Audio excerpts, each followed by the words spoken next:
ময়মনসিংহে নজরুল জন্মজয়ন্তীর জাতীয় অনুষ্ঠান উদ্বোধন সহ বিভিন্ন কর্মসূচিতে অংশ নিতে সকাল 9:30টায় নিজের বাসভবন থেকে সড়কপথে যাত্রা শুরু করেন প্রধানমন্ত্রী তারেক রহমান। ঢাকায় ময়মনসিংহ মহাসড়কের বিভিন্ন এলাকায় ব্যানার, ফেস্টুন ও দলীয় পতাকা নিয়ে প্রধানমন্ত্রীকে স্বাগত জানান দলীয় নেতাকর্মী সহ সাধারণ মানুষ।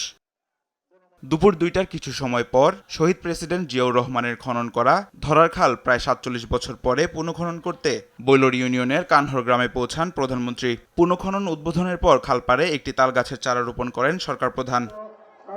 পরে সেখানে আয়োজিত সমাবেশে অংশ নেন তিনি। এ সময় দেশকে পুনর্গঠন ও দেশের উন্নয়নে দেশের সব নাগরিকের অংশগ্রহণের উপর জোর দেন সরকার প্রধান। বাংলাদেশের মানুষ তার ভাগ্যের পরিবর্তন করতে চায়।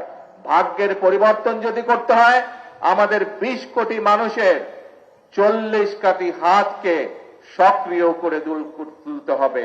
ধর্ষণ ও হত্যার শিকার শিশু রামিসার বিচার প্রসঙ্গে সরকার প্রধান বলেন, দেশে আইনের শাসন প্রতিষ্ঠা করতে চায় বিএনপি সরকার। আমরা প্রথম থেকে বলে এসেছি যে আইনের দৃষ্টিতে কোনো ব্যক্তি যদি অপরাধ করে তার শাস্তি পেতে হবে।